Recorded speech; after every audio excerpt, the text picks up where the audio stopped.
वीरशैव लिंगायत समाजाच्या अनेक वर्षापासून आपल्याला माहीत आहे, स्मशानभूमी माणूस जन्माला की त्याला कधीतरी जायचं असतं आणि वीरशैव समाजामध्ये दफन केलं जातं, त्यामुळे स्मशानभूमीची जागेचा फार मोठा अडचण हा समाजाच्या वतीने गेल्या अनेक वर्षापासून मागणी आहे की हद्दवाढ जसं झालंय त्या हद्दवाढप्रमाणे लोकांना स्मशानभूमी नाही. आज आपल्याला माहिती आहे की जुळे सोलापूर असू द्या किंवा कारखान्याजवळचा माणूस वारले किंवा इकडं बाळ्यातनं वारलं तर त्याला पूर्णपणे तुळजापूर मध्ये आणावं लागतं आणि त्या दफन करण्यासाठी दुसरं स्मशानभूमीच नाही. आणि त्यासाठी मी एकदा तिथं हिंदू स्मशानभूमीच्या इथं गेलं असताना तिथं रिकामं जागा दिसलं, गौऱ्या मारत होते त्या जागेवर. मग मी आयुक्तांना आल्यावर मी आयुक्तांशी संपर्क केला की बाबा इथं जागा रिकामं दिसते, कुठल्या संस्थेमध्ये किंवा कुठलं दफनभूमी तिथं नाही आहे आणि आजूबाजूला सगळे दफनभूमी आहेत, तर जर करता ते वीरशैव लिंगायत समाजाला मिळत असेल तर आपण मिळवून द्यावं.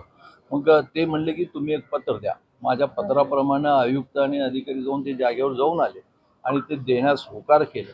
आणि ह्या सगळ्या गोष्टीचं पुढं काय झालं का नाही बापूंनी सगळं सांगितलं.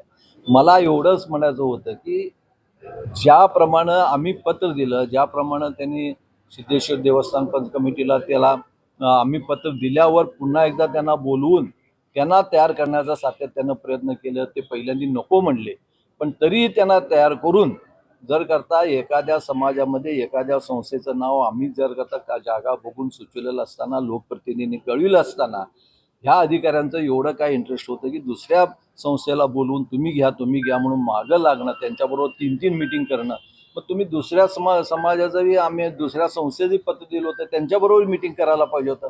आम्ही तो वडगी महाराजांचं त्यांच्या संस्थेत पत्र असं होतं की आम्ही आमच्या स्वखर्चानं सगळं करू तिथं असं स्पष्टपणे म्हणलेलं असताना आपण ते डावलून आता जर आज मला असं आज आम्ही बापू सगळेजण चर्चा केलं असताना तिथं माहीत झालं की त्या मी पत्र जे वडगी महाराज संस्थेना द्या म्हणून सांगितलं होतं ते पत्र आयुक्तासमोरच गेलं नाही. म्हणजे इथल्या अधिकाऱ्यांचं एवढा मोठा हे चाललंय की आमदारांच्या पत्राला किंमत न देता दुसऱ्यांनी कोणीतरी जे सांगते त्यांचं ऐकणं आणि एकतर्फे ऐकून महानगरपालिका चालवत असेल तर हे फार मोठ्या प्रमाणात चुकीचं आहे. मी सांगू इच्छितो की वडगी महाराज संस्था ही फार मोठी संस्था आहे. हजारो एकर जमीन त्यांच्या स्वतःच्या संस्थे आहेत.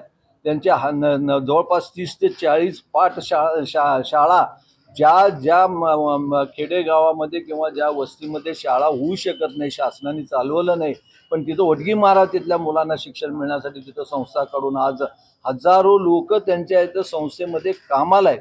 आणि त्या संस्थेला 2 एकर जागेची किंमत नाही. किंमत ही जागेची नाही. आम्ही सांगितलं होतं महाराजांना जाऊन की महाराज हे आमच्या समाजाचे मोठे धर्मगुरू आहेत. अनेक शिवाचार्य त्यांच्या पाठशाळेमध्ये शिकून आज मोठे झालेले आहेत, जगतपूर झालेले आहेत त्या संस्थेमधनं बाहेर होऊन. पण त्या संस्थेला जाणून बुजून खाली दाखवणं किंवा त्या महाराजांबद्दल आम्ही जेव्हा महाराजांना शब्द दिलेला असताना मुद्दामून आपण नाही करून दाखविणं हे बरोबर नाही आहे. मी मगाशी सांगितलं वर की बाबा म्हातारी मेलेलं दुःख नाही, काळ एवढ्या मोठ्या प्रमाणात सोसवणं बरोबर नाही आहे. जे कोणी अधिकारी हे असं वागत असेल किंवा ज्या समाजामध्ये ते निर्माण कुणाच्या सांगण्यावर न होत असेल तर हे चुकीचं आहे. मी तर सांगू इच्छितो की आमच्यातला कोणी आमदारही असो किंवा कोणी नगरसेवक असो, पण असं वागत असेल तर त्याला समाज कधी माफ करणार नाही. मग ह्याच्यामध्ये कुठेतरी आर्थिक देवाणघेवाण अधिकाऱ्यांनी केलेली आहे. कारण जर का तसं असेल आणि तुम्हाला इथं नाही न्याय मिळाला तर मुख्यमंत्र्यांकडे तुम्ही जाणार का? न्यायालयात जाणार नाही. आर्थिक व्यवहार झालाय का नाही आम्हाला असं वाटत नाही, पण कुणाच्या तर दबावाखाली मात्र हे नक्की झालेलं आहे. इथं न्याय मिळावं. आपण आता मगाशी बापूंनी सांगितलं, आम्ही सगळ्यांनी सांगितलं की याच्यामध्ये एक पत्र तयार करून आम्ही आयुक्तांकडे देऊ. आयुक्तांना ते जी ठराव झालाय त्याला विखंडित करावं असं आम्ही त्यांना सांगितलेलं आहे. कारण चुकीच्या पद्धतीनं ज्या प्रस्ताव तुम्ही निर्णय घेतलेला आहे ती पूर्णपणे चुकीचं पद्धत आहे. ती चुकीचं पद्धतीचं असल्यामुळेच विखंडित करावं. नाही केलं तर वर नाही ऐकलं तर आपण कोर्टामध्ये जाऊन हा प्रश्न मिटवण्यात.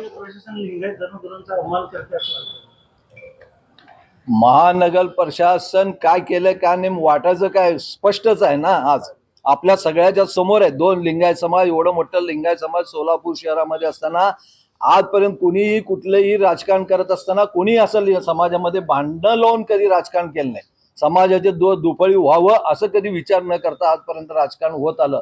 पण आजची परिस्थिती राजकारणाची वेगळी दिशा धरत आहे. म्हणूनच सांगू इच्छितो, म्हणूनच या दिशेला कुठेतरी थांबायला पाहिजे. संस्था दोन्ही एकच आहेत, दोन्ही लिंगायत समाज आहेत. जेवढं आमचे सिद्धेश्वर महाराजाबद्दल भक्ती आहे तेवढीच भक्ती वडगी महाराजाबद्दल आहे. कारण वडगी महाराजांचे आज ज्यांच्याशी आम्ही शब्द दिलो होतो ते आमचे समाजाचे जगद्गुरू आहेत आणि त्यांच्याशी बोललं असताना हे दोन्ही जाणून बुजून करत असेल हे ते चुकीचं आहे. याला समाज विचार केल्याशिवाय ह्याच्याबद्दल राहणार नाही. आरोग्य म्हणजे केवळ औषध नाही, तर निसर्गाच्या योग्य उपचारांनी मिळणारी खरी आरामदायक अनुभूती. सोलापूरमध्ये निसर्गोपचाराचं विश्वासाचं नाव लिमये निसर्गोपचार केंद्र. इथे उपलब्ध आहेत विना औषध उपचार पद्धती, ॲक्युप्रेशर, ॲक्युपंक्चर, कपिंग आणि मसाज थेरपी. सर्व प्रकारच्या आजारांवर निसर्गाच्या माध्यमातून